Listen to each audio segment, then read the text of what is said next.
Hello everyone.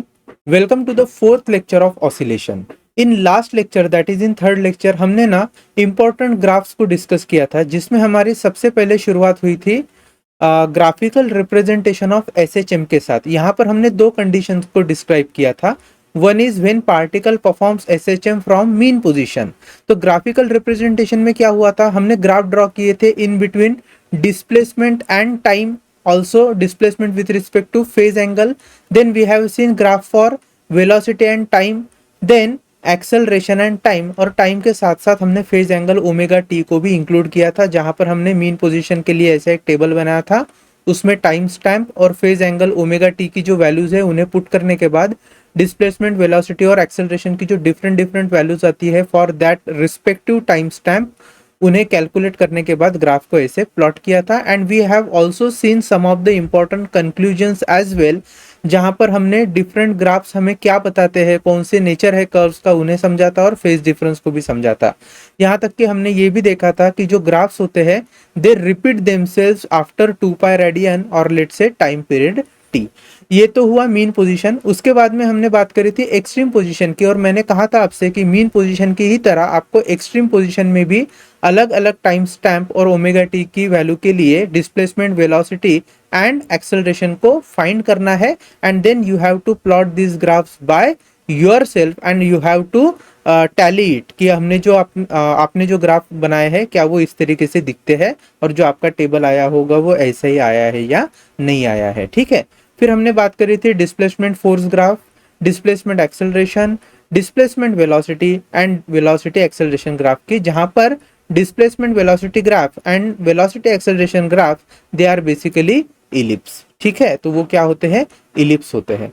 चलो, आज के इस पर्टिकुलर लेक्चर में हम क्या पढ़ने वाले हैं, we have to understand few things today. First and foremost हम ना एक थ्योरेटिकल जो पार्ट है उसे देखेंगे, तो जो हमने एक्चुअली इसके पहले भी डिस्कस किया था। वन इज एम्पलीट्यूड, कोई अगर पार्टिकल एसएचएम परफॉर्म कर रहा है तो उसमें एम्पलीट्यूड किसे कहते हैं। Secondly we have to see today time period. अब टाइम पीरियड हमने देखा है क्या होता है, T is equal to 2 pi omega. ये जो फॉर्मूला है जो सर्कुलर मोशन में, यूनिफॉर्म सर्कुलर मोशन में हमारे काम आ रहा था, वही फॉर्मूले को यूज करके हमने टाइम पीरियड भी फाइंड किया है while solving numericals. But here in this lecture we will be typically seeing time period based upon equation of oscillations, कि ऑसिलेशन की इक्वेशन में हमें कैसे पता चलता है कि भैया टाइम पीरियड का यही फॉर्मूला होने वाला है। Thirdly we will be seeing frequency. अब हमें पता है फ्रीक्वेंसी मतलब number of SHMs completed in 1 second and that is 1/t। तो टाइम पीरियड के फॉर्मूले से ही हम इक्वेशन जो फ्रीक्वेंसी का फॉर्मूला है उसे लेकर आएंगे। Then fourthly we will be seeing the reference circle method. क्या देखेंगे हम, रेफरेंस सर्कल मेथड। अब ये रेफरेंस सर्कल मेथड किस लिए यूज होंगी, यहां पर हम बताने वाले हैं कि कोई अगर particle uniform circular motion perform कर रहा है, so that uniform circular motion can be projected as SHM. हालांकि इसका यूज करके ही हमने, अगर आपको याद होगा तो ओमेगा टी प्लस फाई, ये जो कॉन्सेप्ट है इसी का यूज करके हमने थोड़ा सा उसको समझ लिया था। बट आज जो है वो थोड़ा डिटेल में समझेंगे, और फिर अंत में हम बात करेंगे फेज की। ठीक है, ये जो होता है ना ओमेगा टी प्लस फाइव, जिसे हमने फेज एंगल कहा था, उसी से आगे चलकर हम फेज के बारे में थोड़ा सा पढ़ेंगे, क्यों जरूरी होता है एसएचएम को फेज के फॉर्म में रिप्रेजेंट करना या फिर ओमेगा टी प्लस फाइव के फॉर्म में रिप्रेजेंट करना। ये सारी चीजें आज क्लियर हो जाएगी। तो let's start with first, that is amplitude. So I am talking about amplitude. देखिए, एम्पलीट्यूड का वैसे मीनिंग होता है मैक्सिमम, लेकिन हमारे लिए एसएचएम में जब हम बात करते हैं एम्पलीट्यूड की, तो टिपिकली वो डिस्प्लेसमेंट एम्पलीट्यूड की बात हो रही होती है। इसकी डिस्प्लेसमेंट एम्पलीट्यूड क्या होता है, डिस्प्लेसमेंट एम्पलीट्यूड अगर डेफिनेशन देखी जाए तो सिंपली हम ये कह सकते हैं, it is the maximum displacement made by the particle from its mean position while performing SHM. तो अगर मान लीजिए this is a particle having some mass m, this is its initial position जिसको हम मीन पोजीशन कह रहे हैं, and while performing SHM it will move away from the mean position on either side. So जो maximum displacement possible हो सकता है that is your amplitude, and amplitude can be positive, it can be negative. Again, it depends upon the direction of displacement. If displacement is happening towards positive x side, we take it as positive, and if displacement is happening towards negative x direction, we take it as negative. ठीक है, x direction मतलब x axis जो होता है उसकी मैं यहाँ पर आपको बात करके बता रहा हूँ, चलेगा। सो बेसिकली हम कह सकते हैं कि अगर मैं डिस्प्लेसमेंट का इक्वेशन लिख रहा हूँ, suppose for a particle performing SHM, so I can write X is equal to A into sine of omega T plus five. ये क्या होता है, हमारे लिए एक्सप्रेशन होता है। सो when I say particle has made maximum displacement, मतलब इसकी वैल्यू क्या होनी चाहिए, x should be equal to a, and then we can say that particle has reach to its amplitude. Now to make it happen, what I can write is if I say omega T plus five. देखो, अगर मैं omega T plus five को लिख लेता हूं, मान लीजिए पाई by two और 3 पाई बाय टू, ठीक है। अगर ऐसा हो गया कि मेरा पार्टिकल या तो मेरे जो पार्टिकल का फेज एंगल है या तो वो पाई बाय टू है या फिर 3 पाई बाय टू है, तो दो पॉसिबिलिटीज निकल कर आती है। कौन सी दो पॉसिबिलिटीज निकल कर आती है, तो first X would be equal to A into sine of let say pi by to. तो यहाँ पर एक्स की जो वैल्यू हो जाएगी वो हमें मिलेगी plus times of A, right. And if X is equal to A into sine of pi by two की जगह मैं ले रहा हूं मान लीजिए 3 पाई बाय टू, और फाइव की जो वैल्यू है ना यहाँ पर फिलहाल फाइव की वैल्यू उसे फाइव प्लस ओमेगा टी मिलाकर ही पाई बाय टू लिख रहे हैं। So that would be x is equal to minus of A. तो x या तो प्लस ए होगा या फिर x माइनस ए आ जाएगा। तो इसलिए हम बोलते हैं कि when a particle has reach to its amplitude in terms of displacement, that can be plus minus A. Plus A मतलब positive extreme position, minus A मतलब नेगेटिव एक्सट्रीम पोजीशन। चलो, ये हो गया भैया हमारा एम्पलीट्यूड। अब हम सेकंड पार्ट डिस्कस करते हैं टाइम पीरियड का। टाइम पीरियड, इसको सिंपली आप पीरियड भी बोल सकते हो, period of SHM, both are same thing. अगर यहाँ पे टाइम पीरियड की बात करूँ तो कैपिटल टी से हम उसको रिप्रेजेंट कर रहे हैं। डेफिनेशन क्या होगा, it is the time taken by particle to complete one SHM, to complete one oscillation, लिख लेता हूं, टू कंप्लीट वन ऑसिलेशन। ठीक है, अब हम जानते हैं कि भैया t is equal to 2 pi by omega है, लेकिन ये कैसे आया था, जब हमने यूनिफॉर्म सर्कुलर मोशन को रिलेट किया था with respect to simple harmonic motion के साथ। यहां पर अब हम इस अप्रोच से नहीं जाएंगे, हमें क्या करना है, we have to typically take equation of oscillation and from that we have to derive that ये जो t का वैल्यू होता है वो 2 पाई बाय ओमेगा होता है। अब कैसे करेंगे, तो देखो इसका प्रूफ है। तो प्रूफ के लिए मैं बोल रहा हूं, मान लो if a particle is performing SHM and its displacement equation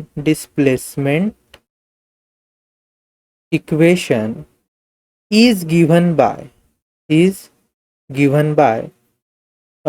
जैसे मैं यहाँ पर लिख लेता हूँ, let say x is equal to a into sine of omega T plus, चलेगा। ये है उस पर्टिकुलर पार्टिकल का displacement equation. Just for an example हम क्या कर लेते हैं, एक पार्टिकल को यहाँ पे इमेजिन कर लेते हैं, and this particle is performing SHM in between positive extreme and negative extreme end. Positive extreme end पे मैं प्लस ए लिख रहा हूँ, नेगेटिव एक्सट्रीम एंड पे minus A, that plus A minus A ये क्या है, एम्पलीट्यूड है। चलो, अब ये जो पार्टिकल इनिशियली पोजीशन पे होगा वो है मेरी मीन पोजीशन।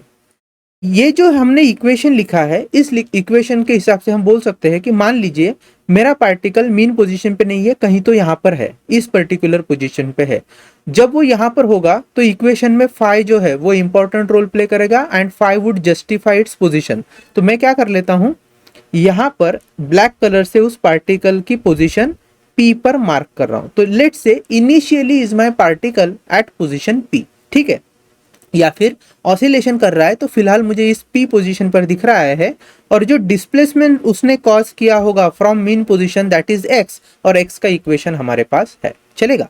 अब देखो, मान लो कि इस पर्टिकुलर पार्टिकल का जो ऑसिलेशन का टाइम पीरियड है capital T that is 4 second. तो 4 सेकंड से मतलब ये हुआ कि पार्टिकल मीन पोजीशन से निकलेगा एक्सट्रीम पॉजिटिव एंड तक, वहां से वापस आएगा मीन पोजीशन से फिर वो निकलेगा एक्सट्रीम लेफ्ट, और एक्सट्रीम लेफ्ट से जब वो फिर मीन पोजीशन पर आएगा तो उस समय उसने कितना टाइम कंज्यूम किया होगा, 4 सेकंड।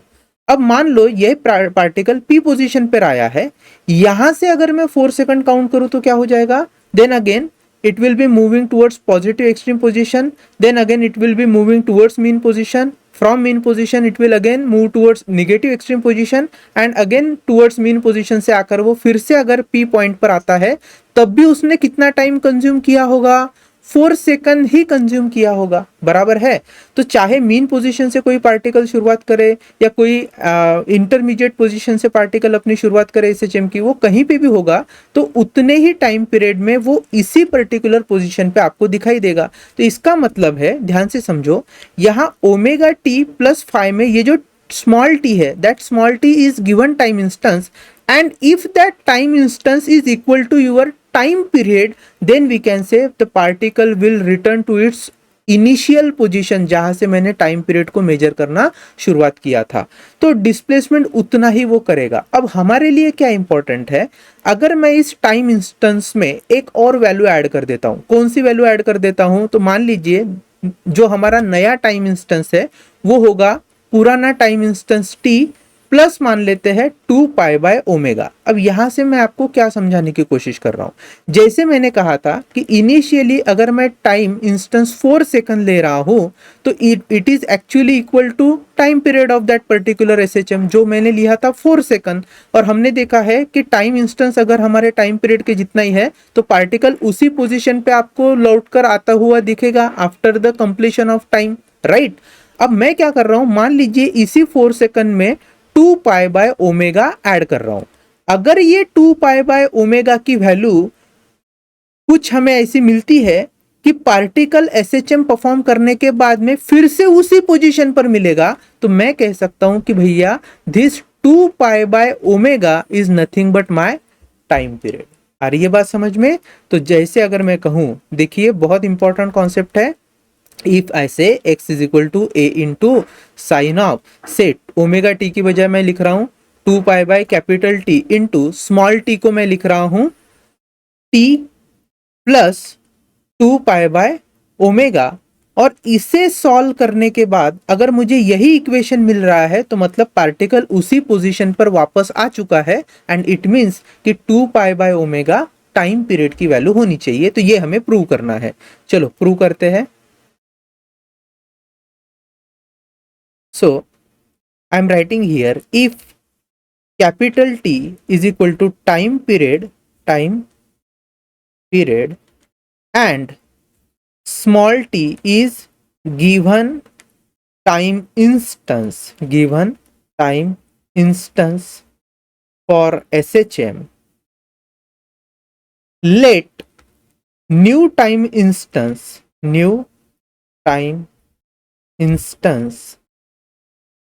B t dash. तो मैं एक नया टाइम इंस्टेंस कंसिडर कर रहा हूं t dash, and this t dash is equal to t plus 2 pi by omega. अब इसको सब्सटीट्यूट करेंगे हम इस पर्टिकुलर इक्वेशन में जिसको मैं स्टार मार्क करके रख रहा हूं। सो क्या हो जाएगा फिर, x is equal to a into sine of omega जैसे का वैसा रखना है, और स्मॉल टी के बजाय हम क्या यूज करेंगे, t dash plus 5, right. Now x is equal to a into sine of omega, t dash is what, t plus 2 pi by omega plus 5।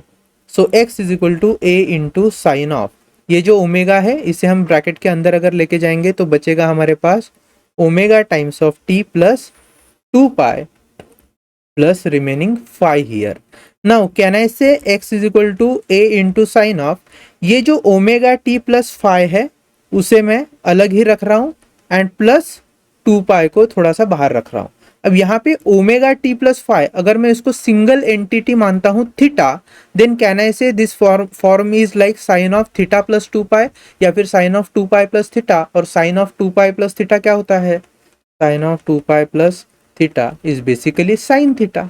इसका मतलब यह हुआ कि हमारा जो आंसर आएगा वो आएगा x is equal to a into sine of omega T plus phi. तो पहले जो डिस्प्लेसमेंट का इक्वेशन था वही डिस्प्लेसमेंट का इक्वेशन मुझे अब भी मिल रहा है, मतलब हमारा पार्टिकल उसी पोजीशन पर वापस लौट कर आ रहा है अगर मैं गिवन टाइम इंस्टेंस में 2 पाई बाय ओमेगा ऐड कर रहा हूं। तो ये जो फैक्टर है 2 पाई बाय ओमेगा ये एक टाइम है, और चूंकि इस टाइम पर आने के बाद पार्टिकल उसी पोजीशन पे वापस आ रहा है तो वही हुआ हमारा time period. So I can say, we can say that 2 pi by omega is the time period of SHM. Therefore, T would be equal to 2 pi by omega as my particle is returning to same position. आप चाहो तो लिख सकते हो as the particle is again at same position after time 2 pi by omega, and thus we can say that 2 pi by omega is the time period of SHM. चलेगा ना। अब यहां पर ना इस टाइम पीरियड के कुछ अलग अलग फॉर्म से उसको हम लिख लेते हैं। तो सबसे पहले मैंने पता किया है भैया t is 2 pi by omega. और कैसे लिखा जा सकता है, तो देखिए वी हैव ओमेगा क्या होता है, omega is nothing but under root of के बाय एम। तो ओमेगा स्क्वेयर क्या हो गया, omega square is k upon m. ठीक है, रूट हट गया ना। What is k is force constant, और हम जानते हैं भैया एफ अपॉन एक्स इज क्या होता है, के की वैल्यू होती है। तो यहां पर मैं ओमेगा स्क्वेयर को लिख रहा हूं, omega square is equal to f upon x into m, but force is nothing but mass into acceleration. अगर उसको मैं पुट करता हूं तो mass into acceleration divided by x into m, that is omega square. तो यहाँ पे m cancel हो गया, I can write omega is equal to under root of A by x. तो इसका मतलब है omega is nothing but under root of acceleration per unit displacement, acceleration per unit displacement. अगर इसे मैं पुट कर दूं तो क्या मिलेगा मुझे, using this I can write T is equal to 2 pi upon under root of A by x. ठीक है, ये और एक फॉर्म है लिखने का टाइम पीरियड को। अच्छा, ये जो है ना omega is equal to acceleration per unit displacement, इसको हम एक सिंपल वे से भी ला सकते थे। कैसे, वी नो भैया acceleration is what, omega square x. तो x is nothing but A upon, sorry, a is equal to omega square x. So omega square is nothing but a upon x, and that's why omega would be a upon under root of a upon x, that is acceleration per unit displacement. ठीक है, लेकिन क्या होता है कभी कभी जब हम न्यूमेरिकल सॉल्व करते हैं तो हमें फोर्स, डिस्प्लेसमेंट, इनके वैल्यूज का यूज करके भी टाइम पीरियड को फाइंड करना पड़ सकता है, और उस समय हमें ये सारे जो फॉर्म्स है वो पता होने चाहिए। ठीक है, इसके अलावा हम लिख सकते हैं भैया, देखो t is equal to 2 pi upon upon जैसे कि हमने कहा है under root of A by x, तो इसको हम लिख सकते हैं under root of x upon A. ठीक है, ये एक फॉर्म हो गया। वैसे हमें और एक चीज पता है कि ओमेगा जो होता है, as we have known it is under root of के by M, therefore t can also be equal to 2 pi upon under root of के by M, under root of के बाय एम, जिसको हम लिख सकते हैं 2 pi into under root of M by K. ठीक है, तो ये भी टाइम पीरियड का फॉर्मूला हुआ। चलेगा। सो टाइम पीरियड के कितने सारे फॉर्म्स है जो हमने यहाँ पर अभी देख लिए हैं। हो सकता है इनमें से हमें किसी भी फॉर्म की जरूरत पड़े व्हाइल सॉल्विंग न्यूमेरिकल्स। अब हम बात करेंगे टाइम पीरियड के बाद फ्रीक्वेंसी की। So third thing that we are studying is frequency.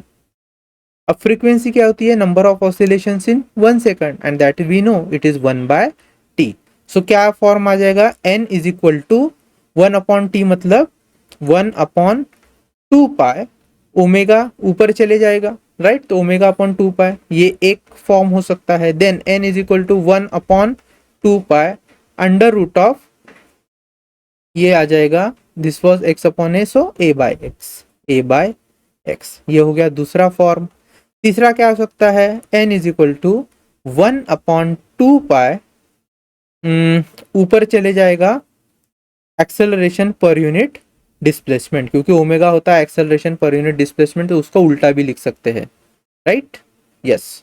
Then we can write eta, sorry, frequency is equal to 1/2 pi under root of के बाय एम। यहां से देखिए अंडर रूट ऑफ, यहाँ पे M by के था तो वहां पे के बाय एम हो जाएगा। सो ये जो सारे फॉर्म्स हैं, अगेन दीज आर इंपॉर्टेंट, ठीक है, वाइल सॉल्विंग न्यूमेरिकल्स। तो यहाँ पर हमने देखा है एम्पलीट्यूड, पीरियड एंड फ्रीक्वेंसी। अब हम क्या करेंगे, अब हम बढ़ते हैं थोड़ा सा रेफरेंस सर्कल मेथड की ओर, या जिसे हम कहते हैं projection of UCM, uniform circular motion as SHM, और उसके बाद हम बात करेंगे फेज की। क्यों हमें फेज किसी ऑसिलेशन में किसी भी पर्टिकुलर, जब हम इक्वेशन की बात करते हैं, चाहे वो डिस्प्लेसमेंट हो, वेलोसिटी हो या एक्सेलरेशन हो, उसमें ओमेगा टी प्लस फाइव क्यों लिखना पड़ता है, ठीक है, वहां तक आएंगे। तो चलो स्टार्ट करते हैं। So the next topic is projection of uniform circular motion, that is UCM, as simple harmonic motion, जिसको हम शॉर्ट में लिखते हैं एसएचएम। और इसे बताने के लिए सबसे बेस्ट मेथड है reference circle method, reference circle method. अब क्या है रेफरेंस सर्कल मेथड, समझते हैं। सबसे पहले projection of UCM as SHM का मतलब ये हुआ, अगर कोई पार्टिकल किसी पर्टिकुलर सर्कुलर पाथ पर अपना यूनिफॉर्म सर्कुलर मोशन परफॉर्म कर रही है, तो उस यूनिफॉर्म सर्कुलर मोशन को हम in the form of SHM भी एक्सप्लेन कर सकते हैं। इसका मतलब ये हुआ, जस्ट फॉर एन एग्जांपल, मान लो कोई एक पार्टिकल एक अपना सर्कुलर राउंड कंप्लीट करके वापस आ रहा है, तो हम बोल सकते हैं कि it is equivalent to completion of one oscillation, equivalent to completion of one oscillation. चलो थोड़ा सा डिटेल में देख ही लेते हैं। फिलहाल यहाँ पर मैं एक सर्कुलर ट्रैजेक्टरी ड्रॉ कर रहा हूं, तो मान लो this is a circle, right, upon which that particular particle will perform uniform circular motion. यहाँ पर हम क्या कर लेते हैं, दो डायमीटर मार्क कर लेते हैं, one is vertical and another is horizontal, और जो हमारा सेंटर है उसे मैं ओ मार्क कर रहा हूँ। So let's say O be the center of this particular circle upon which the particle will perform uniform circular motion. Now ये जो diameter इन्हें मैं नाम दे रहा हूँ, let's say AB is vertical diameter and CD is a horizontal diameter. Let's say कोई एक particular particle है मान लीजिए, और वो particle यहाँ A पॉइंट पर अभी फिलहाल है। जब वो ए पॉइंट पर होगा और धीरे धीरे आगे बढ़ेगा, और मुझे पता करना है कि when this particle is actually moving along the circular path, how much of the angle is described, उसने कितना एंगल कवर किया है।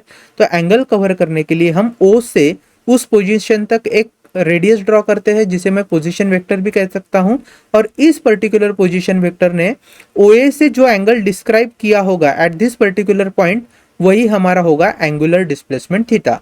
तो यहां पर मैं कह सकता हूं ओ ए एक्चुअली वो रेफरेंस पोजीशन है जहां से मैं हमारे पार्टिकल का एंगल जो है वो डिस्क्राइब करने वाला है, while performing uniform circular motion उसे मेजर करने वाला हूं। सेकेंडली, ये जो CD डायमीटर है, ये हमारे किस काम में आने वाला है, तो जब particle uniform circular motion project perform कर रहा होगा, तो उस यूनिफॉर्म सर्कुलर मोशन को एसएचएम के लिए, एसएचएम की तरह प्रोजेक्ट करने के लिए हम इस पर्टिकुलर डायमीटर को as a path of SHM consider करेंगे। जैसे जस्ट फॉर एग्जांपल, मान लो पार्टिकल ए पोजीशन पे है, ओके, और यहां पर मैं ऊपर से उसको ऑब्जर्व कर रहा हूं, तो जैसे ही पार्टिकल आगे बढ़ेगा, ऊपर से ऑब्जर्व करने पर मुझे दिखेगा कि वो सेंटर से कहाँ मूव हो रहा है, डी पॉइंट तक मूव हो रहा है, मतलब पॉजिटिव एक्सट्रीम तक मूव हो रहा है। जैसे एग्जांपल के तौर पर मान लो पार्टिकल है ए पर ही, ठीक है, ऊपर पर मैंने क्या किया है, एक लाइट का सोर्स रख दिया है।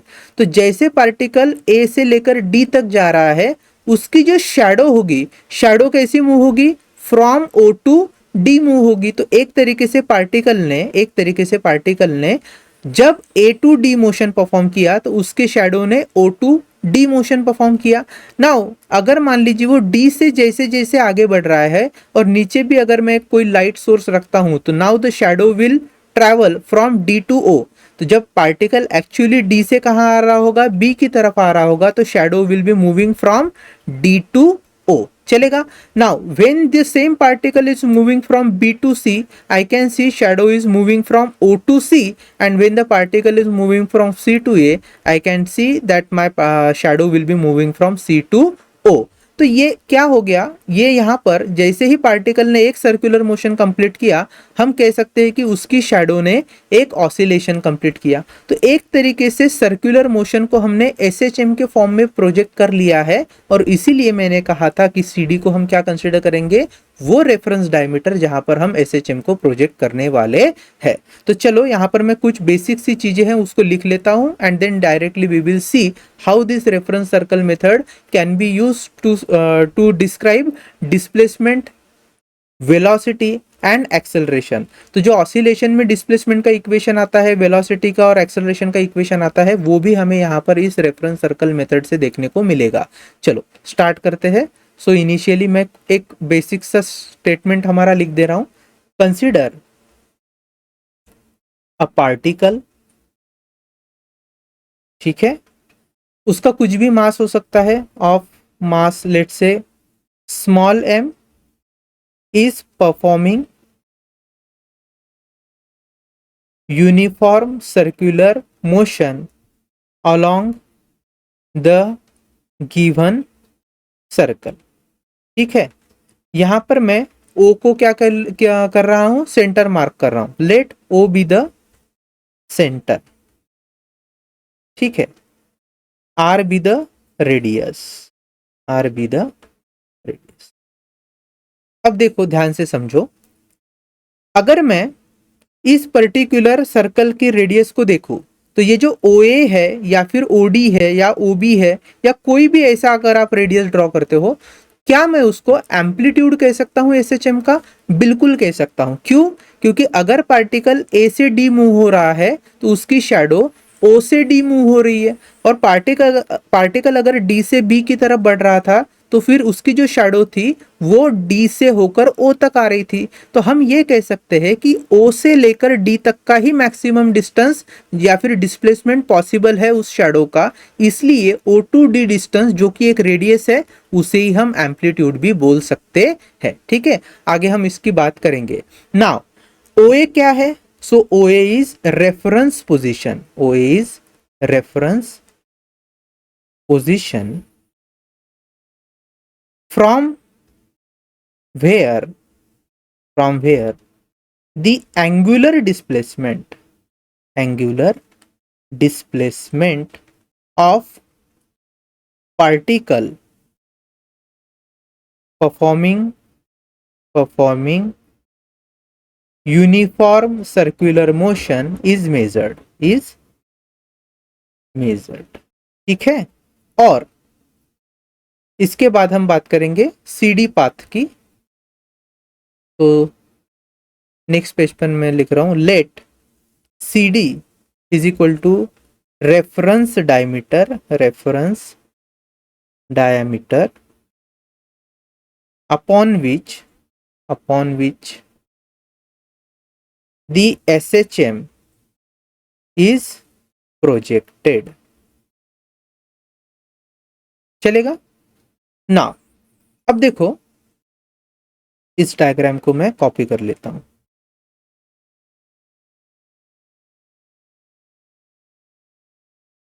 चलो, अब मान लो कि हमारा जो पार्टिकल है वो एग्जैक्टली एट ए पॉइंट पर नहीं है, वो कहीं तो बीच में यहां पर है।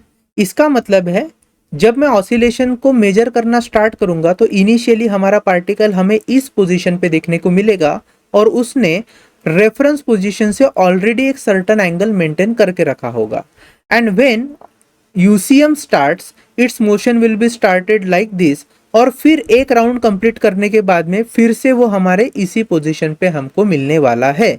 सो आई एम कंसिडरिंग कि भैया हमारा जो पार्टिकल है वो मान लीजिए initially at this position P0, इसको मैं मार्क कर रहा हूं, वहां पर है, और उसने यहां इस पर्टिकुलर OA रेफरेंस पोजीशन के साथ एक एंगल डिस्क्राइब कर लिया है जिसे मैं नाम दूंगा फाई।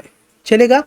नाउ PO पॉइंट पर मैं टाइम को कंसिडर कर रहा हूं 0। अब यहां से SHM हम मेजर करना शुरू करेंगे। When time t is equal to 0, यहां से आगे जब मेरा पार्टिकल मूव होगा तो there will be some time which will be passed. तो यहां मैं कहूंगा कि let say in t time particle move from p naught position to say p position. तो in time t let say particle has move to a new position जिसको मैं mark कर रहा हूं p पॉइंट। सो कहां से कहां तक, p नॉट से p पॉइंट तक पार्टिकल गया है। और इस दौरान ध्यान से देखिए, इस दौरान इस पार्टिकल ने कुछ अपना एंगल ये डिस्क्राइब किया होगा। कितने टाइम में, t टाइम में। तो क्या मैं कह सकता हूं भैया व्हाट इज ओमेगा, ओमेगा होती है angular velocity, and if that angular velocity is nothing but angle described या फिर angle displaced with respect to, अगर टाइम t लिख रहा हूं मैं, तो हमारा जो एंगल डिस्प्लेस है that my angle is exactly equal to omega T. तो ये जो पार्ट है this is omega T part. कब, when particle move from P naught position to P position in given time T. तो ये total angle with respect to reference position कितना हो गया, that would be omega T plus phi. चलेगा, इतनी बातें आपको ध्यान में आनी चाहिए and I will write down it here. So let omega be the angular velocity during, let's say, clockwise uniform circular motion of particle. Let initially particle is at p not, जहां पर मैं टाइम को क्या consider कर रहा हूं, 0 consider कर रहा हूं, describing angle phi with reference position OA. Now in time t the particle has moved from p naught to p naught to p, describing angle omega T. कितना एंगल कवर कर रहा है वो, ओमेगा टी एंगल कवर कर रहा है। So now अब देखिए आगे हम लिख रहे हैं, दस the total angle with respect to position OA is theta equal to omega T plus पाई। अब देखो, अब हमें क्या करना है, let us draw a perpendicular from P upon this path CD। तो यहां पर मैं M पॉइंट पर एक परपेंडिकुलर ड्रॉ कर रहा हूं। So let's draw perpendicular from point P at point M। ठीक है, और हमें एक ट्रायंगल मिल जाएगा OPM। इसमें ये जो P वाला एंगल है वो कितना होगा, that would be equal to five plus omega T, क्योंकि अल्टरनेट एंगल्स है। So I am simply writing this equal to theta. So draw a perpendicular from P on CD at M such that, अब देखो यहां पर ये जो OM है उसको मैं X मार्क करके छोड़ रहा हूं। Let's say this OM is equal to X, so such that OM becomes equal to X। चलेगा ना। अब हमें क्या करना है, let's see in triangle OPM, यहां पर ये जो पर्टिकुलर ट्रायंगल है OPM, इसमें क्या मैं एंगल OPM को लिख सकता हूं theta, which is nothing but omega T plus phi. चलेगा, अब हम क्या करेंगे, let's say sine theta is equal to क्या होता है, अपोजिट साइड अपॉन हाइपोटेनियस। तो यहां पे देखो इस पर्टिकुलर ट्रायंगल के लिए थीटा की अपोजिट साइड हो गई OM and hypotenuse is OP। तो I am writing here OM upon OP। अब देखो ये जो OM है ये तो x है, लेकिन OP क्या है? OP is nothing but radius of circle, and this radius of circle is actually equivalent to the amplitude. So I am simply writing this as x upon r. फिलहाल तो मैं लिख लेता हूं साइन थीटा. अब देखो आगे लिख रहा हूं, this sine theta is nothing but sine of omega T plus phi is equal to X upon A. तो यहां पर आप चाहो तो लिख लीजिए since r is nothing but amplitude, r is nothing but amplitude a. चलो हो गया. सो अब देखो क्या मैं ऐसे लिख सकता हूं, x is nothing but a into sine of omega T plus phi. Yes, बिल्कुल मैं इसको ऐसे लिख सकता हूं. तो इसका मतलब ये हुआ कि when the particle will travel from a to p, it is equivalent to the SHM performed by this particular particle from O to M. ठीक है. और ये OM क्या रिप्रेजेंट कर रहा है? डिस्प्लेसमेंट का इक्वेशन x. देखो डिस्प्लेसमेंट का ये जो इक्वेशन है, it is actually the equation of displacement for SHM. तो यहाँ पर हमने जो UCM है उसको डिस्प्लेसमेंट के फॉर्म में यहाँ पर लिख लिया है. अब हमें बात करनी है वेलोसिटी एंड एक्सेलरेशन की. तो चलो आगे बढ़ते हैं. Now second is velocity. ठीक है.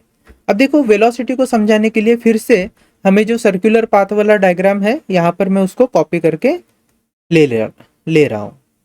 चलेगा. अब देखो हमारा जो पार्टिकल है वो मान लेते हैं कि P पॉइंट पर आ चुका है इन टाइम T. तो that particle is at P position. ठीक है, वो P पोजीशन पे है और उसने कितना एंगल डिस्क्राइब किया है with respect to reference position OA. So that is equal to theta. और थीटा की वैल्यू क्या है? Omega T plus phi. So हम जानते हैं भैया theta is omega T plus phi. ये हमारे पास ऑलरेडी है.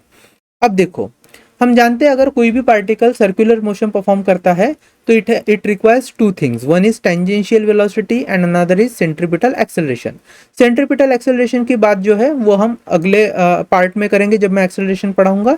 सबसे पहले बात करते हैं टेंजेंशियल वेलोसिटी की. तो ये जो पर्टिकुलर टेंजेंशियल वेलोसिटी है उसकी जो डायरेक्शन होगी वो in the direction of motion होगी.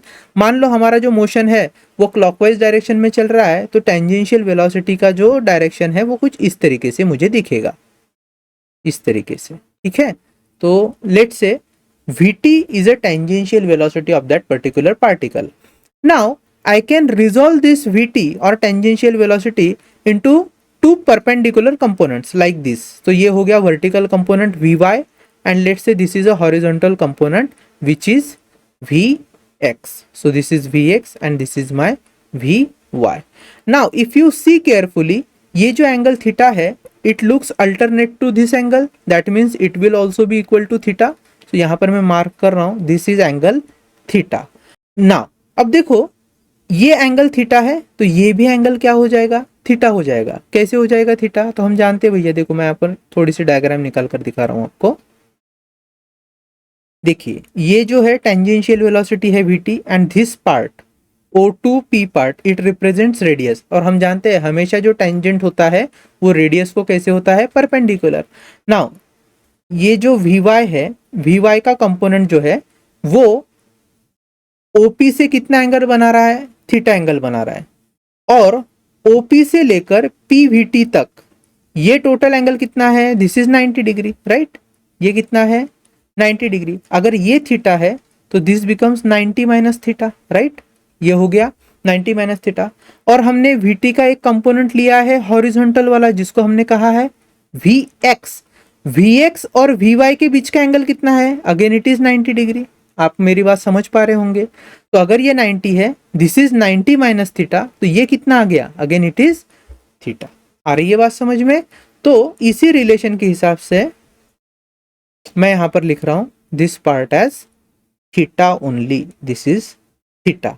तो Vx क्या हो जाएगा? Vx would be Vt cos theta and Vy is Vt sin theta. लेकिन हमें Vy का काम है नहीं आगे, तो मैं Vy को लिख ही नहीं रहा हूं, सिर्फ Vx को लिख रहा हूं. तो Vx is equal to Vt cos theta, जिसको अगर आप डिटेल में लिखो तो Vt is equal to Vt into cos of omega T plus phi हमें लिखना पड़ेगा. दूसरी चीज, ये जो टेंजेंशियल वेलोसिटी होती है इसका अगर आप मैग्नीट्यूड देखो तो it is equal to omega r, या इसको आप आर ओमेगा भी लिख सकते हो, राइट। तो जब मैं वी एक्स को लिख रहा हूं, so v two would be r into omega cos of theta, या फिर r into omega cos of omega T plus phi मुझे लिखना पड़ेगा। So if v t is equal to r into omega, then v x and v t, जो v x है या we Y है वो उसको हम वी टी के फॉर्म में लिख सकते हैं। तो चलो अब मैं यहां पर लिख रहा हूं एट पोजिशन पी, ठीक है, at position p the tangential velocity of particle is given by vt, right। और हमें ये पता है that vt is equal to r into omega, चलेगा। अब देखो, रिजॉल्विंग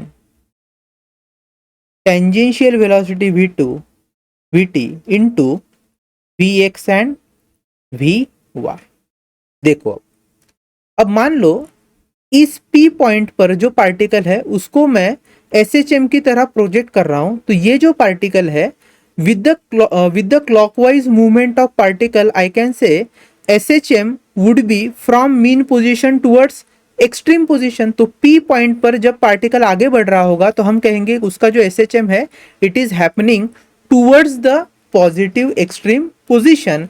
एंड ये जो पर्टिकुलर पार्टिकल है अगर इसको हॉरिजॉन्टली मूव करना है तो out of Vx and Vy कौन सी वेलोसिटी यूजफुल है, सिर्फ Vx, क्योंकि हॉरिजॉन्टली मूवमेंट करवाने के लिए Vx is the only component. Now when I say if Vx is the velocity with which that SHM is happening towards the positive extreme position, so I'll have to project this Vx as a velocity of particle performing SHM. So I'm taking this as resolving Vt into Vx and Vy and projecting, ध्यान से समझना, projecting Vx as a velocity of particle performing SHM along CD, then हम जानते भैया Vx क्या है, Vx is Vt into cos of theta that is omega T plus y, चलेगा, लिख लेते हैं आगे। So here I am writing Vx is equal to Vt into cos of omega T plus phi, but Vt is what? It is r into omega, and that's why I am writing here cos of omega t plus phi as it is. But we know bhaiya radius is equivalent to amplitude here, so basically a into omega cos of omega t plus phi, ये किसका equation है, this is actually the equation of velocity when a particle performs linear SHM। तो इस तरीके से जो uniform circular motion है, इस पर्टिकुलर यूनिफॉर्म सर्कुलर मोशन में पार्टिकल के मोशन को हमने SHM की तरह प्रोजेक्ट करके दिखा दिया है। अब हम बात करते हैं third part that is acceleration की। तो मैं नेक्स्ट पेज पर लेता हूं acceleration.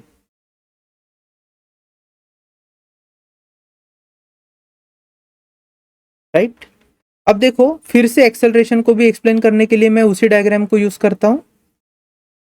Right this, let's say my particle is at P position, चलेगा, एंड उसके रेडियस वेक्टर को यहां पर मैं ड्रॉ कर रहा हूं। बेसिकली उस रेडियस को हमने यहाँ पे ड्रॉ कर लिया है। अब जैसे कि मैंने बोला था कोई भी पार्टिकल अगर SHM कर रहा है तो दो चीजें इंपॉर्टेंट थी, tangential velocity and centripetal acceleration. It means when particle is at position P, only acceleration that will be acting upon it is centripetal acceleration I can say, and the direction of that centripetal acceleration is always towards the center, that means opposite to the radius vector। तो यहाँ पर उस पर लगने वाला जो centripetal acceleration है उसे मैं AC लिख रहा हूं, and that AC is directed towards the center which is opposite to that of radius vector। इसलिए हम जानते हैं जब हमने centripetal acceleration पढ़ा था फर्स्ट चैप्टर में सर्कुलर मोशन रोटेशनल डायनामिक्स में, वहां पर हमने पढ़ा था कि AC कितना होता है, AC का अगर मैग्नीट्यूड देखो तो that is omega square R, right. और उसकी डायरेक्शन के फॉर्म में अगर आप लिखो तो उसे लिखना पड़ता है minus of omega square r या आर ओमेगा का स्क्वायर। अब इसी फंडा को हमें यूज करना है। Now when we see centripetal acceleration, it can also be resolved into two component. One is vertical, another is horizontal component. अब वर्टिकल कंपोनेंट का तो कोई रोल होगा नहीं क्योंकि हमारा जो SHM है वो हॉरिजॉन्टल डायरेक्शन में है, तो हमें सिर्फ हॉरिजॉन्टल वाले कंपोनेंट को ही यूज करना पड़ेगा, same as that of velocity. तो वेलोसिटी में भी हमने क्या किया है, वर्टिकल वाले कंपोनेंट को निग्लेक्ट किया है क्योंकि हमें सिर्फ हॉरिजॉन्टल वाले कंपोनेंट से ही काम है। तो यहां पर मैं सेंट्रीपिटल एक्सेलरेशन को क्या कर रहा हूं, रिजॉल्व कर रहा हूं। तो let's say horizontal component is ax and vertical component is ay, उसको छोड़ देंगे फिलहाल। तो यहाँ पे बस डायरेक्शन को मैं दिखा रहा हूँ ay। Now let's come to theta here. So if you see this part O A O P, यहाँ पर जो थीटा है वो है ओमेगा टी प्लस फाइव, तो उतना ही थीटा ए वाई के साथ बनाया होगा सेंट्रीपिटल एक्सेलरेशन ने। And when it comes to resolution तो ए एक्स को मैं लिख सकता हूं A C sine of theta, A C sine theta, और ए वाई क्या रहेगा, A C cos of theta. But A Y का काम है नहीं तो हमें छोड़ देना है और सिर्फ ए एक्स को लेकर हम आगे चलेंगे। So again I am writing here eight point P, at point P, net acceleration acting upon P is centripetal, acceleration, इसको मैं AC लिख रहा हूं। एंड ये जो AC होता है that is minus of R omega का स्क्वायर। चलेगा। एक बात याद रखना, अगेन आर का जो वैल्यू है it is equal to the amplitude, जो एम्पलीट्यूड होता है वही रेडियस होता है। चलेगा। Now resolving AC into AX and AY and taking AX as a projection of acceleration of SHM, taking AX as a projection of acceleration of SHM along CD, तो हम कह सकते भैया AX is nothing but AC into sin of omega T plus five, sine of omega T plus five. चलो हो गया। अब देखो वी नो भैया ये जो AX है दिस इज AC क्या था, minus of R into omega का square into sine of omega T plus five. और हमें पता है ये जो माइनस R है उसकी वजह में लिख सकता हूँ minus of A because R is equivalent to amplitude. तो my expression becomes minus of A omega का square sine of omega T plus five. और इस एक्सप्रेशन से हम ये बोल सकते हैं कि जो सर्कुलर मोशन है, uniform circular motion that can be projected as an SHM through which we can easily find the expression for displacement, velocity and acceleration। और ये तीनों ही जो इक्वेशन है they are identical to the equation of displacement, velocity and acceleration for a particle performing SHM। चलेगा। So this was our reference circle method. अब हम आगे पढ़ेंगे फेज के बारे में। छोटा सा टॉपिक है बट इंपॉर्टेंट है, और उसके साथ साथ हम कुछ न्यूमेरिकल्स भी सॉल्व कर सकते हैं।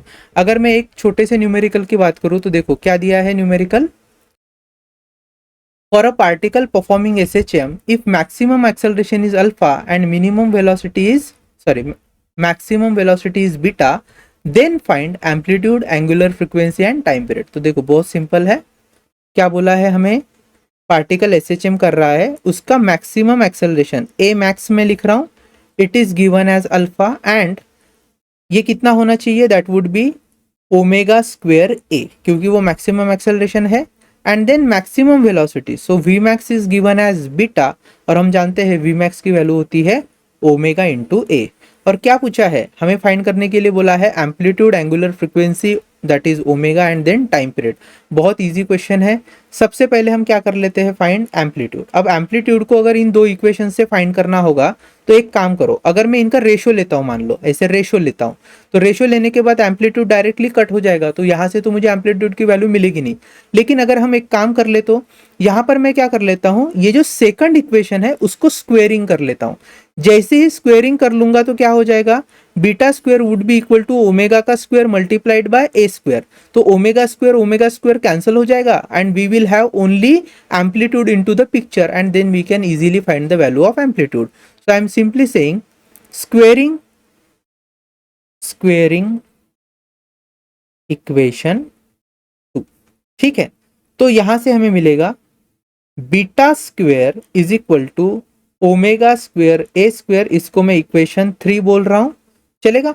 और हमें एम्पलीट्यूड फाइंड करना है, तो I am writing divide equation 3 by 1। So 1 से इक्वेशन 3 को डिवाइड करो, क्या हो जाएगा, beta square is equal to omega square A square divided by alpha into omega square into A. तो ए से यहाँ ए स्क्वेयर से ए हट गया, ओमेगा स्क्वेयर कैंसल। सो एम्पलीट्यूड की वैल्यू निकल कर आई है beta square divided by alpha. This is the expression for amplitude. हो गया, पहला सॉल्व हो गया। अब देखना है एंगुलर फ्रीक्वेंसी। देखो एंगुलर फ्रीक्वेंसी निकालना बहुत इजी है, क्या कर लो, डायरेक्टली आप इक्वेशन 1 को इक्वेशन 2 से अगर डिवाइड करोगे तो एम्पलीट्यूड कैंसिल हो जाएगा, एक ओमेगा स्क्वेयर में से ओमेगा चले जाएगा, so omega would be equal to alpha upon beta. तो लिख लेते हैं यहाँ पर आगे, सेकंड क्या फाइंड करना है, ओमेगा फाइंड करना है। ठीक है, so I am writing divide equation 1 by equation 2। तो क्या हो जाएगा, यहां पर हम लिख सकते हैं alpha is equal to omega square A divided by beta is equal to omega into A cancel, omega cancel, therefore omega is equal to alpha upon beta. This is the second part. And third हमें क्या find करना है, time period. तो देखो time period कैसे find करते हैं, so भैया we know T is equal to 2 pi by omega, omega की वैल्यू है हमारे पास alpha upon beta, so I can write T is equal to 2 pi upon alpha divide by beta, beta ऊपर चले जाएगा तो T is equal to 2 pi beta upon alpha. तो इस तरीके से हमें टाइम पीरियड भी मिल गया, ओमेगा भी मिल गया और एम्पलीट्यूड भी मिल गया। अब हम बात करेंगे एसएचएम में फेज की, कि एक फेज क्या होता है एसएचएम में, राइट। अब देखो बड़ा सिंपल है, फेज को अगर आप देखोगे तो हम कह सकते हैं phase is a state of oscillation. अब स्टेट ऑफ ऑसिलेशन क्या होता है, तो वो चीज जो आपको किसी भी पर्टिकुलर पार्टिकल के एसएचएम के बारे में कंप्लीट इंफॉर्मेशन प्रोवाइड करता है। जैसे फॉर एग्जांपल कंप्लीट इंफॉर्मेशन से मेरा मतलब है, मान लो ये एक पार्टिकल है जो हॉरिजॉन्टल डायरेक्शन में एसएचएम परफॉर्म कर रहा है। अगर ये पार्टिकल यहाँ पे कहीं तो है और मैं पूछूं आपसे इसकी स्टेट ऑफ ऑसिलेशन बताइए, तो आपको क्या क्या चीजें बतानी पड़ती है कि ये इसका कौन से नंबर का ऑसिलेशन है, मतलब ऑसिलेशन का नंबर पता होना जरूरी है। थर्ड ऑसिलेशन चल रहा है, फोर्थ ऑसिलेशन चल रहा है, फिर उसका डिस्प्लेसमेंट कितना हुआ है, उसकी वेलोसिटी क्या होगी, है कि नहीं, ये सारी चीजें पता होनी चाहिए। और इसे पता करने का जो बेस्ट वे है वो है फेज। अब फेज हम कैसे बताते हैं, using phase angle that is omega T plus five. So हमेशा याद रखना फेज बताने के लिए हम फेज एंगल का यूज करते हैं, phase angle, and that phase angle is given by omega T plus phi. तो हम एक तरीके से कह सकते हैं कि फेज जो है वो टाइम डिपेंडेंट क्वांटिटी है, टाइम डिपेंडेंट क्वांटिटी है, चलेगा। टाइम बदलेगा तो फेज एंगल बदलेगा और फेज एंगल बदलेगा तो स्टेट ऑफ ऑसिलेशन भी बदलेगी। फिर से याद रखना, स्टेट ऑफ ऑसिलेशन में हमारे लिए इंपॉर्टेंट है कौन से नंबर का ऑसिलेशन है और वो पर्टिकुलर जो पार्टिकल है उसने कितने ऑसिलेशन करने के साथ साथ अब वो किस पोजीशन पे है और आगे वो कहाँ जाने वाला है। Either will it be moving towards the mean position और away from mean position, in addition to that positive amplitude की तरफ बढ़ रहा है या निगेटिव एम्पलीट्यूड की तरफ बढ़ रहा है ना। तो ये सारी चीजें हैं। सो डेफिनेशन की ओर बढ़ते हैं। So phase is a state of oscillation और we can say phase is a physical quantity which completely expresses the position and direction of motion of particle at that given instance of time with respect to its mean position. तो यहाँ पर जो भी हम information gather करेंगे by analysing the phase, we will be analysing it with respect to mean position only. ठीक है, चलेगा। अब देखो जैसे कि मैंने कहा कोई भी फेज दिया जाता है ओमेगा टी प्लस फाइव के साथ and it is a time dependent quantity. अब ऐसे क्यों है, फेज लेना क्यों जरूरी पड़ता है, या फिर अगर आपसे कोई पूछे कि state the significance of phase in SHM, significance of phase.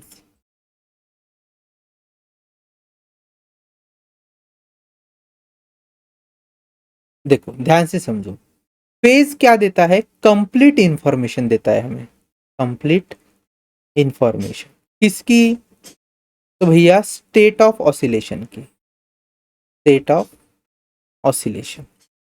अगर मान लो मेरे पास सिर्फ डिस्प्लेसमेंट की वैल्यू है, ओनली डिस्प्लेसमेंट,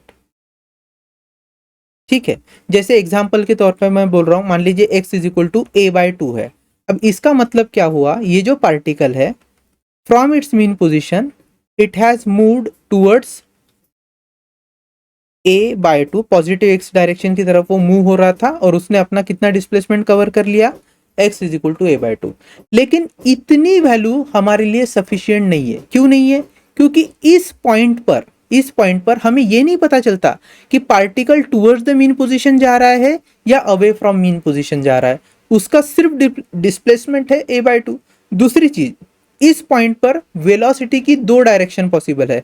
जैसे मैंने कहा अगर वो पॉजिटिव एक्सट्रीम की तरफ जा रहा होगा तो हमें वेलोसिटी को पॉजिटिव लेना पड़ेगा, and if it is moving towards mean position मतलब वो निगेटिव एक्स की तरफ बढ़ रहा है and that's why velocity will be negative. तो एक डिस्प्लेसमेंट के लिए दो वेलोसिटीज की वैल्यूज या फिर दो वेलोसिटीज पॉसिबल है विथ रिस्पेक्ट टू इस डायरेक्शन, पॉजिटिव और निगेटिव। अगेन इससे हम कंप्लीटली नहीं बता सकते कि भैया एग्जैक्टली वो कौन से ऑसिलेशन स्टेट में है, either it is moving towards mean position or extreme position, and that's why only displacement do not solve our concern. Secondly, अगर मैं only velocity लेता हूं, मान लो only velocity, for example velocity की कुछ एक certain value है xyz, कुछ भी value होगी, ठीक है। अब यहां पर velocity में भी एक दिक्कत है, कैसी, अगर ये particle let's say this particle is performing SHM और कहीं यहां पर मैं velocity की बात कर रहा हूं, let's say velocity is plus times of कुछ एक वैल्यू रख लेते हैं 1 2, प्लस टाइम्स ऑफ 1 2 मीटर पर सेकंड। अब दिक्कत क्या है, अगर मैं कहूँ वेलोसिटी प्लस 1 2 मीटर पर सेकंड है, दैट इज प्लस 12 मीटर पर सेकंड है, तो वेलोसिटी का मतलब ये हुआ कि it is moving towards extreme positive and, ठीक है। यहाँ तो ठीक है, लेकिन यही वेलोसिटी की वैल्यू देखिए यहाँ पर भी पॉसिबल है टुवर्ड्स द नेगेटिव डिस्प्लेसमेंट, मतलब भले डिस्प्लेसमेंट नेगेटिव है लेकिन particle is moving towards mean position, तो यहाँ पर भी वेलोसिटी आपको मिलेगी positive at the same displacement as that of here. तो दोनों ही पोजीशन पे वेलोसिटी पॉजिटिव है, लेकिन एक समय हम देख रहे हैं that particle is moving towards mean position और यहाँ पर हम देख रहे हैं particle is moving away from mean position, इसलिए भी only velocity does not suffice our concern. इसलिए हमें एक थर्ड वैल्यू की जरूरत पड़ती है जो हमें कंप्लीट पिक्चर ला कर दे किसी भी पर्टिकुलर ऑसिलेशन का, and that should be time dependent, ठीक है। इसलिए हम किसे यूज करते हैं, एसएचएम को यूज करते हैं, चलेगा। अब देखो यहाँ पर मैंने एक एग्जाम्पल लिया है, इस एग्जाम्पल से हम इजीली समझ जाएंगे कि हमें कहना क्या है। For example first thing, if सब what is the following phase angle indicate, मान लो theta is equal to 0 degree है, तो मैं सबसे पहले सॉल्व कर रहा हूँ when theta is equal to 0 degree, इसका मतलब ये हुआ कि ओमेगा टी प्लस फाइव जो है वो है 0 डिग्री, चलेगा। यहां से हम ये बोल सकते हैं कि भैया अगर वो 0 डिग्री है, अगर वो 0 डिग्री है और हम फेज हमेशा कहां से एनालाइज करते हैं, फ्रॉम मीन पोजीशन, तो particle must have been at mean position. तो मैं यहां पर सिंपली कह सकता हूं particle is at mean position. अच्छा, कौन से नंबर का ऑसिलेशन चल रहा होगा, तो भैया थीटा अगर 0 ही है मतलब हम स्टार्ट कर रहे हैं SHM, it means it's a start of SHM, start of SHM मतलब हमारा जो पहला एसएचएम है वहां पर उसकी यहाँ पर शुरुआत होने वाली है। अब इसके साथ साथ आप ये भी तो बोल सकते हो कि सर देखिए इनिशियली तो मान लीजिए आपने बोल दिया कि थीटा 0 डिग्री है तो पार्टिकल कहाँ होगा, मीन पोजीशन पे, लेकिन मान लीजिए उसने एक ऑसिलेशन कंप्लीट कर लिया, फिर भी तो वो मीन पोजीशन पे ही मिलेगा आपको, वो कैसे पता चलेगा। तो उस केस में मान लीजिए अगर उसने एक ऑसिलेशन कंप्लीट कर लिया है और वो सेकंड ऑसिलेशन की तरफ बढ़ रहा है, तो थीटा आप 0 डिग्री नहीं बताओगे, थीटा आप क्या बताओगे, 360 डिग्री, राइट। मतलब अगर थीटा 360 डिग्री है तो इसका मतलब होगा कि उसने एक ऑसिलेशन पहले ही कंप्लीट कर लिया है and now it's a start of second SHM या सेकंड ऑसिलेशन। अगर आप 720 डिग्री थीटा कर लेते हो तो इसका मतलब होगा उसके दो ऑसिलेशंस कंप्लीट हो चुके हैं, now it's a start of third oscillation. तो even though particle is at mean position but still सिर्फ फेज पता होने के कारण हम ये बता सकते हैं कि ये कौन सा ऑसिलेशन चल रहा है and that too with reference of mean position. अब मैं कर रहा हूं सेकंड। नाउ सेकंड क्या दिया है 90 डिग्री। चलो so second theta is equal to 90 degree. इसका मतलब होगा कि हमारा पार्टिकल कहाँ पे होना चाहिए। तो अगर मैं एक रेफरेंस सर्कल मेथड के हिसाब से आपको बताना चाहूँ तो ये है हमारी मीन पोजीशन। थीटा 90 डिग्री है, थीटा 90 डिग्री है मतलब ओमेगा टी प्लस 5 हुआ 90 डिग्री। इसका मतलब हमारा जो पार्टिकल है it should be eight extreme position and now from extreme position it will be moving towards mean position. अब देखो आप बोल सकते हो कि सर ऐसे भी तो हो सकता है कि उसने एक पूरा सर्कल कंप्लीट कर लिया है, सॉरी एक पूरा एसएचएम कंप्लीट कर लिया है और उसके बाद में वो सेकंड एसएचएम के दौरान यहाँ पर होगा। तो उसके लिए अगर वो सेकंड एसएचएम के दौरान होता तो आपको थीटा क्या बताना पड़ता, then theta would have been π/2 तो है उसके पास, प्लस चूंकि उसका ऑलरेडी एक ऑसिलेशन कंप्लीट हो चुका है तो 2π ऐड करना पड़ता। सो हमें कितना मिलता 5π/2। तो अगर थीटा 5π/2 है तभी हम बोल सकते हैं कि वो उसका सेकंड ऑसिलेशन चल रहा है। थर्ड ऑसिलेशन चल रहा होता तो π/2 में हमें 4π ऐड करना पड़ता। फोर्थ ऑसिलेशन चल रहा होता तो 6π ऐड करना पड़ता। 6π बताता है कि तीन ऑलरेडी ऑसिलेशन हो चुके हैं and this is my fourth oscillation. तो इस तरीके से अलग अलग ऑसिलेशन के लिए हमें अलग अलग फेज एंगल की जरूरत पड़ती है। So at theta is equal to 90 degree I can say particle is at extreme position and is moving towards mean position। ठीक है, और एक्सट्रीम में भी कौन सा एक्सट्रीम है तो हम कह सकते हैं भैया it is at positive extreme end, चलेगा ना। थर्ड केस क्या दी है, theta is equal to 180 degree. अब देखो भैया थीटा अगर 180 डिग्री बोला है so theta is nothing but omega T plus pi, तो रेफरेंस पोजीशन से 180 डिग्री मतलब ये पोजीशन हो गई and we can say particle is again at mean position and it is moving towards negative extreme. So again particle is at mean position and moving towards negative extreme end, negative extreme end चलेगा। उसमें भी अगर ये second oscillation का या third oscillation का part होता तो हमें 2π या फिर 4π उसमें ऐड करने पड़ते और इस तरीके से वो टिपिकल ऑसिलेशन हम बता पाते। जैसे फॉर एग्जांपल किसी ने आपसे कह दिया कि theta is equal to, just मैं एग्जांपल के तौर पर ले रहा हूं, theta is equal to 5π।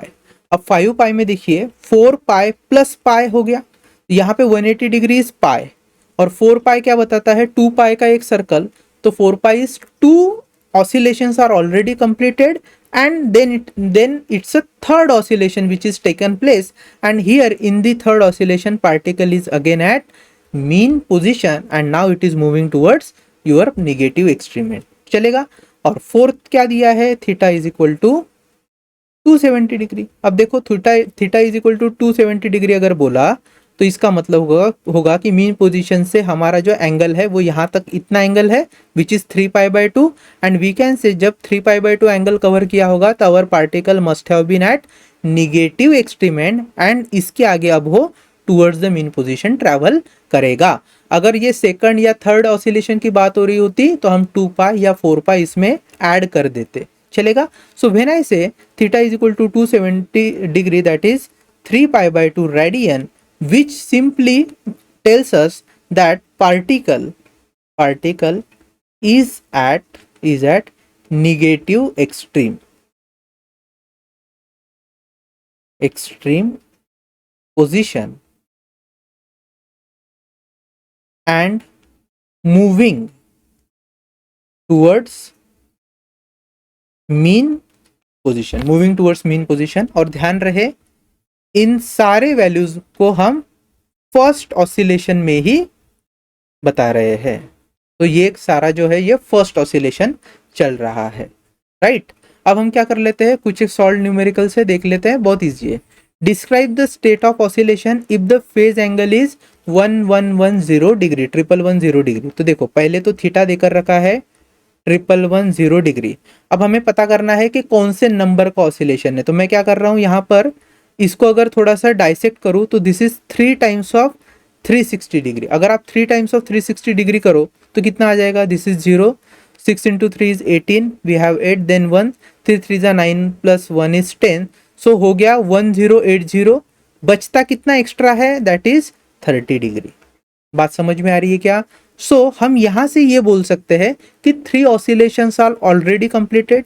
So if the particle is at mean position, तो रेफरेंस सर्कल के हिसाब से 3 ऑसिलेशंस आर ऑलरेडी कंप्लीटेड। तो नंबर ऑफ ऑसिलेशंस की अगर मैं बात करूं, सो 3 completed and fourth is ongoing। उसमें भी particle towards the mean position जा रहा है, अवे फ्रॉम मीन पोजीशन जा रहा है, it is in first quadrant, second और थर्ड या फोर्थ क्वाड्रेंट है ऑसिलेशन के फेज वाइज। तो देख लेते हैं। अगर मैं कहूं 3 ऑसिलेशंस कंप्लीट हो चुके हैं, so this is first, then this is second and this is third, and after third oscillation we have 30 degree left। that means from my reference position particle अगर UCM के फॉर्म में देखा जाए तो यहाँ पे कहीं होगा, that means उसकी जो पोजीशन होगी x की, वो ये हॉरिजॉन्टल पोजीशन है। तो यहाँ पर वो कहीं तो है and it is moving further, that means it is moving towards the positive extreme position। so I can say fourth ongoing where particle is moving towards positive amplitude। ठीक है। so that's what this particular state of oscillation describes to us। so number of oscillation 3 completed and 4th is ongoing। चलेगा ना। Next question क्या दिया है, while completing its third oscillation during the linear SHM, a particle is at minus of √3/2 amplitude heading to the mean position, determine the phase angle। तो देखो ध्यान से समझते हैं। यहां पर मैं क्या कर लेता हूं, एक रेफरेंस सर्कल ड्रॉ कर रहा हूं, चलेगा। And this is my path of oscillation, this vertical is a reference path.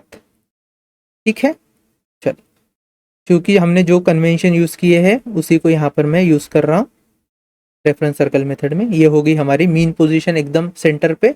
चलो क्या बोला है, while completing it's third oscillation, तीसरा ऑसिलेशन अब वो कंप्लीट करने वाला है, मतलब ऑलरेडी 2 कंप्लीट हो चुके हैं, 2 ऑसिलेशंस आर ऑलरेडी कंप्लीटेड, और थर्ड जो है वो ऑनगोइंग है। चलेगा। Now a particle is at minus of √3/2 times of amplitude. तो माइनस ऑफ √3/2 यहां पर मीन पोजीशन के लेफ्ट में देखने को मिलेगा, क्योंकि उसी डिस्प्लेसमेंट को हम निगेटिव डिस्प्लेसमेंट काउंट करते हैं। तो यहां कहीं तो मान लीजिए यहां कहीं तो पार्टिकल होगा मेरा। अब रेफरेंस सर्कल के हिसाब से हमें पता करना है कि उसका फेज एंगल क्या होगा और कौन से नंबर का वो ऑसिलेशन है। तो कौन से नंबर का है तो पता चल गया, 2 कंप्लीटेड एंड थर्ड नंबर का ऑसिलेशन है, बस हमें फेज एंगल निकालना है। तो देखो ध्यान से समझो, यहां इस पॉइंट पे, इस पर्टिकुलर पॉइंट पे जब कोई भी मुझे पार्टिकल दिख रहा होता है तो इसका मतलब है या तो वो it is moving away from mean position और it is moving towards the mean position. और जैसे कि हमें बोला है the particle is heading to the mean position, मतलब वो ऐसे आकर के यहाँ पे जब पहुंचा होगा तो it is actually fourth quadrant में उसका ऑसिलेशन चल रहा होगा रेफरेंस सर्कल के हिसाब से।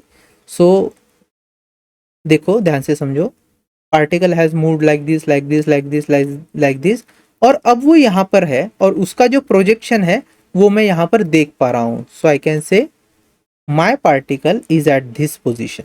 ठीक है, and it is moving towards the mean position. इस पर्टिकुलर पॉइंट पर उसका डिस्प्लेसमेंट है √3/2 times of A. √3/2 times of A. तो चलो फेज कैसे निकालना है देख लेते हैं। तो I can write x is equal to A into, in general mean position से मैं अपना डिस्प्लेसमेंट काउंट करता हूँ, sine of omega T plus phi. ये हो गया हमारा टोटल थीटा। x की वैल्यू उन्होंने देकर रखी है -3/2 times of a which is equal to a into sine of, again omega T plus five को मैं डायरेक्टली यहाँ पे थीटा लिख रहा हूँ। देखो ए कैंसिल हो गया, so what we are left with sine theta is equal to -√3/2। अब ये जो एंगल है -√3/2, उसको माइनस छोड़ दो, इतना बताओ √3/2 साइन का कौन सा एंगल होता है? वी नो भैया, ये होता है साइन 60, और साइन 60 इज नथिंग बट π/3। सो हम ये कह सकते हैं कि हमारा जो थीटा है, theta is nothing but minus of π/3। अब इसको कैसे देखना है? तो देखो हमारी जो रेफरेंस पोजीशन है वो तो है मीन पोजीशन, और जो मैं एंगल मेजर करता हूँ वो ऐसे पॉजिटिव साइड से मेजर करना चालू करता हूँ। लेकिन यहाँ पर जो एंगल मिला है वो मिला है -π/3। तो ध्यान से समझो, -π/3 मतलब ये पर्टिकुलर एंगल हो गया, दिस एंगल। समझ में आ रहा है क्या?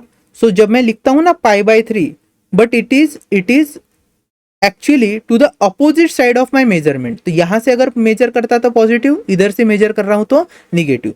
ये हो गया भैया π/3। तो टोटल एंगल कितना कवर किया होगा उसने on the positive side? 2π minus π/3, right. So हम कहेंगे टोटल फेज। देखो टोटल फेज एंगल कैसे निकालना है? Total phase angle is equal to number of oscillation में 2 कंप्लीटेड ऑसिलेशन है प्लस थर्ड ऑसिलेशन ऑनगोइंग है, तो इसमें 2 कंप्लीटेड है, मतलब कितना पाए हो गया? 4 पाए हो गया। प्लस अब देखो थर्ड ऑसिलेशन का कौन सा पार्ट हमें देखना है? तो ये वाला फेज का पार्ट देखना है। तो ये एंगल कितना होगा? So I can write complete angle. देखो कंप्लीट एंगल होता 2π में से अभी कितना बचा है? π/3 बचा है, इसलिए मैं लिख रहा हूं 2π माइनस π/3। आ रही है बात समझ में? तो ये क्या हो जाएगा? 4π plus that would be 2π minus π/3. I can simply write, cross multiplication कर लो, 6π minus π divided by 3, that is 5π/3. So 4π plus 5π/3, 4π plus 5π/3। तो ये कितना हो जाएगा? 4 into 3 is 12, 12 plus 5 is 17, 17π/3। तो 17π/3 radian would be my phase, right? That would be my phase angle। तो कितना मिला है आंसर? 17π/। आई होप कि ये जो पर्टिकुलर चीज है ना, -π/3 इज इक्वल टू थीटा, ये कैसे आई है आपको समझ में आ गया होगा। अगर यही पार्टिकल मान लीजिए +√3/2 पर होता, +√3/2, तो यहाँ पर कहीं तो पार्टिकल हमें देखने को मिलता है, और उस समय थीटा जो आता वो पॉजिटिव आता, और अगर वो पॉजिटिव थीटा आता तो हम एंगल कैसा लिखते? 4π प्लस डायरेक्टली π/3 डायरेक्टली लिखते, क्योंकि वो पॉजिटिव एंड पे है, ठीक है। लेकिन चूंकि यहाँ पर अभी फिलहाल वो निगेटिव एंड पर है, इसलिए मैंने 2π से उसको माइनस करके फाइनल आंसर आपको निकाल कर दिखाया है। तो यहाँ पे जो है वो हमारे जो फेज से रिलेटेड क्वेश्चंस है वो हो गए हैं। सीईटी के क्वेश्चंस हम आने वाले लेक्चर्स में डिस्कस करेंगे। तो आज हमने क्या क्या देखा है? Basically we have seen right from amplitude, velocity, amplitude, time period and frequency. यहाँ पर हमने देखा था, yes, amplitude, time period, frequency, उसके अलग अलग एक्सप्रेशन डिस्कस किए थे। उसके बाद हमने projection of UCM as SHM, जिसके लिए हमने डिस्प्लेसमेंट का इक्वेशन, राइट, देखिए यहाँ पे डिस्प्लेसमेंट का इक्वेशन, देन वेलोसिटी का इक्वेशन और एक्सेलरेशन का इक्वेशन फाइंड किया था by considering a particle performing uniform circular motion and taking that UCM as a SHM. So SHM जैसे ही हम उसका SHM as a projection consider करते हैं, we can find those values. तो आई होप आज का ये लेक्चर आपको समझ में आ गया होगा। अब हम मिलते हैं हमारे नेक्स्ट लेक्चर में। Thank you.